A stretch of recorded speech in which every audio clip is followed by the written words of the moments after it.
tun jedheen itti meera biruma dhaqeen qaamaan an hubachiisan ture. Jalaa fi mucaa kana jalaa fi waan jedhu jechuudha. Ijoollee filii sanatti hin duune naammoodha maana. Eenyuun jalaa fi jecha mucattii moo?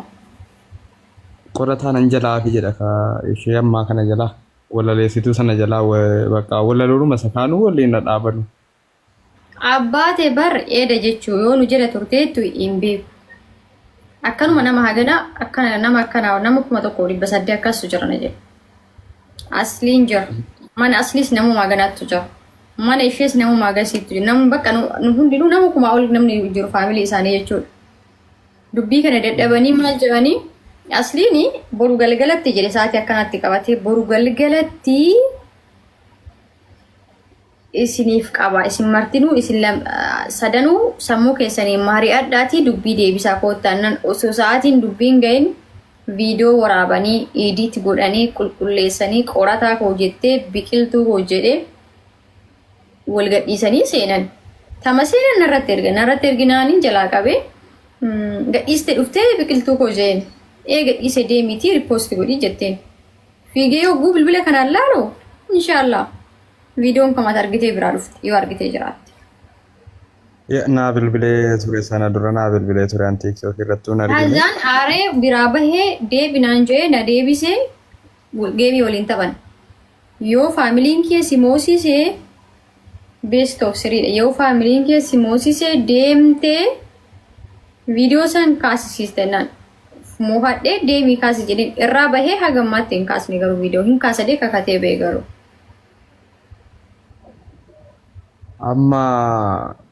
Ammoo barra har'a yoo kaasan baru wajjin walaleessu ka walumaa walaleessuu dhiisuu wayyuu ree kana amanna. Jedhamee rakkoo as jammar har'a karoora keessaa har'a walaloo inni jedhamu haadhiifamuu barbaada. Jarri lamaanii walaloo walii walaleessan takkii walaloo dhiisuu takkii aanaa wal dhiisuu lamaan kana kan filadhee jiru. Lamaan kana keessaa ta'u. Argee walaloo natti agarsiisee ture ammoo galgalama waliin haasaa turre walaloo danuutu jira wanti si waliin qophaa'e gana wanta danuu waliin agarsiise garuu wanti kuni akka fuula deemsa keessa finyoon dhagaamura waan jedhantu jira beektaa. Tarii deemsa keessa obbolummaa dhumti kuni sirraa fudhatti waan jedhamu iyyuu shakkiin qaba sii galee akka kiyyatti dhugaa rabbii.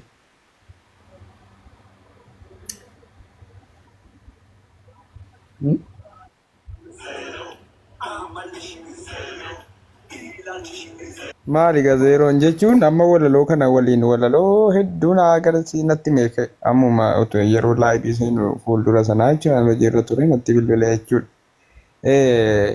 Wanni walaloon kana isiirumaa waliin akka qopheessuu hunda isaanatti meeqa baallee akka eegasiin jiru. Mucayyoo kana walaloo waliin daddabarsaa yoo rakan sirraa fudhatte jechuun guutummaatti si dhabsiisuu deemtii waan jiran baasodhaan qaba si galee. Mustahil sani ani morka asirraan xiqqee qabadha waan godheessan kaasisiisi in kaasu asirraa malee akkanarraan furanne abdiin qaba.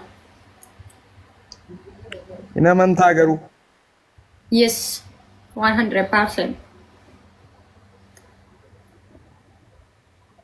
Garuu akkasi jaallatu natti meerre deddeebisee beektaa wanta ni xiqqoo eenyu jedhee fi bakka isheen jaallanaan jedhe beektaa adda baasee dhuma natti mee sunan natti dhaga'ame akkanitti amma fakkeenyaaf ishee sana bakka jedheera beektaa walaloo kana utuu jabeessitee qabdeeyyuu akkan fuula isaarraa faametti dhiisuu qaba isheedhaan waliin. Eegalee utuu ati jabeesse qabaa kan harka laafifachuu dhiiftee akka nu badhetti gaalaa kun akka ni natti metti. Utuu amma bakka silaa dhiisuu fayyimattuu dhiisuu karoora qaba eegalee wajjiniin jajjabaadhu qabaa kana cimsate. Annuguma siin jira akkasi jaallatu natti meeraan immoo waan inni jaallatu hin jaalladhan akka kiyyattee jechuudha. Namuma inni jaallatu jaalladha. Maaliif hiriyaa kiyya waan ta'eef namuma inni jaallatu jaalladhaafan. Si jaallannaan si'uma jaalladha malee si sana hin jaalladhu. Oonni si sana malee jedhee maaliif filannoo kan isaa waan ta'eef. Inni immoo kan natti mee amma ilaallee isin biraa bahee natti fakkaatan hojiirran ture natti bilbilee ture anaa rafaa jiru. Natti bilbilee kunoo laayivii irraan bahee waan akkanaatu jira ani immoo mucaa sadanan jaalla waan argee natti mee tole. Ati jaallannaa rakkoon qabu si faana jiranii ansiif jaalladhaan jedhee ani ishee Dooktor Biiftuu baay'ee jaalladhaa jedhee natti akkasi jaallatu. Wishi bakka dhiisi kasii kana waliin immoo qoosuma dhiisii eega jaallatte jedheetti meen ture. Inni immoo walaloo kana immoo dhiisuun barbaadu artiidha jennaani. Aya. Amma walaloo kana tokkummaa. Haa kaasu jettamoo akka hin kaasne jetta. Anutu akka kiyyaati kana dhiisiifiyyuu walaloo isa kanadha. Rakkoon qabu waan dhuguma sitti ban. Fuulduratti illee irra fakkeenyaaf fuulduratti akka waliin illee hojjenne waan jaalalaa kana dhiisiif eega miidiyaarra ooleera ta'e. Dhiisan haa ta'u. Walaloo miidiyaarra oolesan kama haa ka'u jedhesan kaasuun qabu. No adabbii biraa akkana godha adabbii akkana godha kana haa ta'u lamii akka jirri maxxansine adabbii maxxansine wajjin waan jedhan walaloo jaalala adabbii sana godhiif. Akkasii wayyuu maal? Kulaa ka'u kunummaan dirqama walaloo sanisitti madeema. Jalqaba waan ilti ciniine kana walaloon har'a gadhiifame haa ka'u abbaan barbaade diiwuti haa godhu. Noormaaliin isaanii kun haa ka'u. Lammaffaa irratti ka itti aanu kana booda akka inni walaloo takka yuusii wajjin walaloo takka walaleessinitti kan ittiin takki walaloo isii walaleessuu filata takki anaan gargar ba'uu filata bas murtii tana qofaadha kan nuuf fedha. Si jaallatamoo nama si waliin adda ba'u miti beektaa akkanatti mettis immoo. Ergana waliin adda ba'an waan aan godhi jedhi gochuu qaba kaa. Isii waliin walaloon imma itti tole itti bakka walaloo si waliin dhiisuun itti hammaatte malee sisin jaallata irratti beera akkasi jaallatu. Si waliin adda ba'uun fedhu. Walalootuu dhiisii jettee cimsite iyyuu qaadiyaansa qabaa wanaanu jala hin jirre. Ijoollee amaanaadha waraabinaati utuu qabaa cimsite harkuma keetti galfatta kan akka kiyyatti sanni nan gabroome jedhe sana osoo hin taane qabaa jajjabaadhu ati lallaafteeyyi xiqqoo eenyu ta'a malee qabaa cimsite jennaan inuma dhiisa wanta ati dhowwite inuma dhiisa dhuguma sitti ba qabaa cimsate harkan kenne isanni akkas jedhu no jaalalumaan agarsiisaadhumayyi qabaa cimse jechuudha kan eenyu ta'u jechuudha egaleen dhiisa.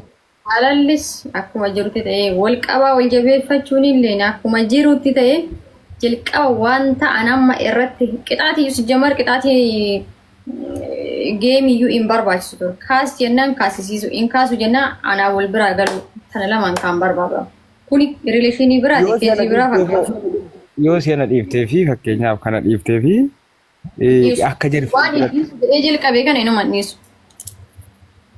Ati sagaluma isaa si waliin dhaga'uun barbaanne moo akkam waansa? Taasu hin dhaga'u. Garuu edda walaloo jaalalaa wajjin hin baatinaa jetteen turre ati kan jaalalaa miti walalichi garuu. Jedheen ture as. Har'atti qabameera bar dubbiin sa'aatii isaatti hin geenye otoo sa'aatiin hin gahin walaloo gadhiisanii dhufanii bara. Wanni baay'ee garaana nyaate maa inni beektaa? Amma yeroo amma beektaa baay'een deebi'ee irra turtanii hunduma keessan waan hojjedha waan ta'eef yeroo deebi'u jarri lacheen hin jiran tarii keessaa waliin haasaa yeroo faadheen shakke inni niifisiin nan shakke bilbila kana ilaalaa hirtaa tokko xaaxaraa hirtaa bilbila biraa qabdaa? Tokko jechuun wana waliin dubbataa jiru faadheen shakke karaa keessoo. No inaasa bilbila lafa kaa'ee jira. No inni fi maannoo mucaa isheen. Jarri lamaanuu bilbila garagariin qaban laa bilbila lama qaban. Akka kiyyaa kana tokkotti kanan qaban. Jechuun online irra waan hin jirreef tarii waliin dubbataa jiru jedheen nan shakke beektaa jarri lachee wal faana dubbataa jiru yaada jedhu jarri lachuu amma jira laayibirra mitiire. Jiga bahanii ibsanii laayibirraa yoo. Eega bahanii booda tarii waliin dubbataa jiru jedheen shakki keessa galee bara achi deebi'anii. Si shawwadaa jiru waan jedhan wayinnatti dhaga'ame. Ni shawwaduu kana caalee maaltu jira dubbii qabatanii bar biqiltuu koo qorataa koo waliin jedhaatiin viidiyoo poositanii barsiisanii laayivii. Haggi isaan laayivii irraa banii fi isaan hundeemu. Ana faaraan argatanii. Maaliif baani laayivii irraa maaliif han baasiin jedhee bahe? Ishee dura osuma wajjin jirtu nu torkiin cinqaa ture. Isaan dammoo deemii bilbilii viidiyoo cufsiisii deebilii vittiin jee hin deebiin. Achuma fee deemee acha fee? Ilaalime kan biraatiin fa'a. Ilaalime yoo na deebi'ee. Liivii irraa bahee jira. Liivii irra laalaa ture. Liivii irraa bahee jira. Maal itti bilbiltee laata tarii biqiltuu? Maalitti beeka inni oolu ta'uu danda'a. Tarii isheetiin kaasin jennaan sodaatee numa bahee bara. Isheetiin kaasinni bakka hin kaabtu jettee turiite jennaan sodaati laayibuma gadi mataa gada xaayee ba'e tarii bara. Maaliif beekaa? Ani wanni garaa galgala kana wajjin dubbattee taate waa wayinatti himee ture. Wajjin dubbattee taate galgala dhiyooruma jechuun utuu laayibiin seeni. Baay'ee waliin naasuun dura magriiba dura wajjin naasuun malee achas magriiba si waliin naasuun. Jechuun akka biqiltuu midhaan fa'aa faana akka waan dubbataa jiru wayiitti natti himee beektaa akka bakka hin jedhee waan deemu. Badee tokkummaatillee mataa kee olii ganna'uuf. Ammuma si jaaladha jedhee natti himee bilbilee akka si jaalatu natti himee naan jedhan jirtu.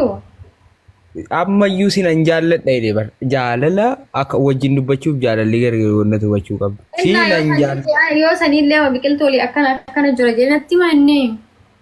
Biqiltuu kana faana dubbataa jira siin jechuudha malee isheerra hin jaalladhe beektaa amma rakku amma nafsi siyaasaa kana biqiltuu kana. Haasofnummaan keessoo naagalaan jiran tokkummaa maaluma naan jedhaara.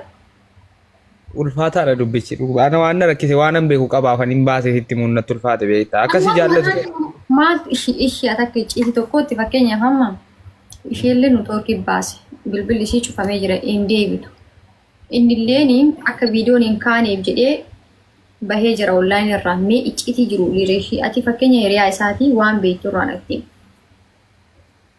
Amma waan sodaadhe beektaanii na dhaga'anillee icciitiin amma ijoolleen kaameeraa qarfatanii taa'u nan beeka ijoolleen icciitii ho'iin sitti himate laafee galee maayifan qabaa cimsisiin jedhaa jira beektaati hin milkoof ta'u qabaa cimsiti akkasi jaallatu natti magaruu akka baay'ee si jaallatu natti himu malee namni kun qabaa cimfamuu barbaada si galee kan kee godhachuuf immoo utuma si jaallatu yoo qabaan cimsin yoo gallakkifte ta'e namni kunii yookaan qixxeessaa yookaan nafsiyyaan isaa adda qoodamaa jechuudha. Tokkoon si jaallataa tokkoon bakka biraa ilaalaa jira si galee.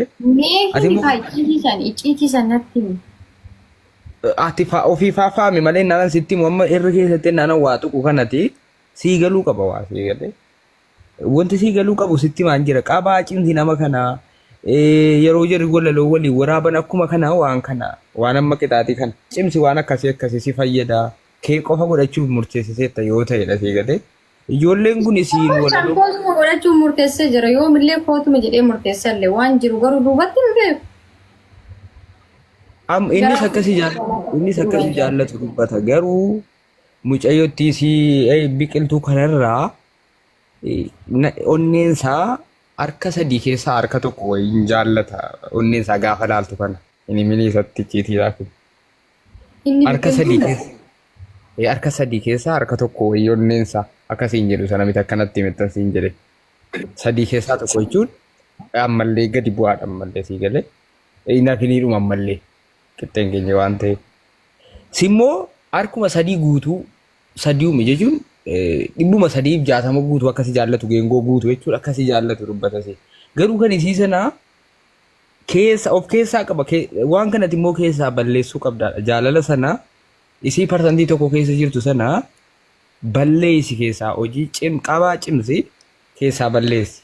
Egaa nama tokko itti meera wanta akkanaa godhii wanta akkanaa gaarii miti eegasii kana jaallatte itti citii labsiyyaadhuma tokkoon qabadhuu taa'ii jedheeni itti meera. Ana akka si jaallatu nan barbaada maaliif sirriittan jaallanaan jedheera si waan ta'eef. Waan inni si jaallatuufan immoo akka inni bareechee si jaallatuuf illee wantoota barbaachisaa ta'an itti meerati kanaaf kana irratti hojjedhuuti qabaa kee cimfadhu akka eenyuun taane ati jaalalumaan qabati gaafa qabdu qabaa jaalalaatiin akkuma qabaa jirtu atuun beektaa gaasitti himuun hin barbaachisu qabaa kee bareechii cimsinsiin jedha isiin immoo akkasirraa parsantii tokko dhanna isaa yookaan qalbii isaa keessa waa'ee ishee jiru sana waa'ee ishee sana kan yaaduu dhiisuu irratti hojjedhu.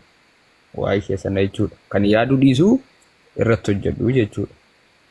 Egalee anis immoo wantoota tokko nan hubachiisa qaamaan illee wal bira jirra waan ta'eef walumatti dhiyoodha jechuudha. Ati guyyaa hundaa qaamaan biruma jirta tokko wama tokko dhayxeetiin sirreessitee dhuftee nutti himtu hin garree bara. Deengadallee qaamaan dhaqee isaa waliin waan sirreessine danuu qabna gaasaa waliin. Asirratti amma fakkeenyaaf utuu laayibiin seeniin dura sirriitti waa tartiiba godhaa turre jechuudha. Yoo barbaachisaa ta'e wanticha siif ergaayyuu waan eenyuun nu hojjenne barreeffamaan fa'aa sagaleen faa bilbilaan faa akka haasofne jira waan ta'eef si agarsiisuu yoo dandeenya yookaan sitti erguu yoo dandeenya jechuudha sun waan amma kana eenyu miti garuu achi keessatti wanti inni akeeku hundi akkasi jaallatu jira akkasi jaallatu jira garuu ati qabaa cimsuu qabda kana hundaaf ammallee siifan jedhee waan asiin jedhe qabaa kee cimfadhu biqiltuu waliin walaloo jaalalaa akka inni hin dubbifne yoo danda'ame hojjedhu eegale yoo danda'ame akka inni walaloo jaalalaa waliin hin hojjennu annuguma sitti ma waan ta'eef bar artiin kun bar namni walaloo waan kana wajjin hojjeta harqee wal fuudha booda jaalala wal qabsiisaa bar nama kana danuutu jira eegale yaa taatabii kana mee 500 galchaa waa haasa'uuf taa'u mata ishi ijoollee taattaa godhaa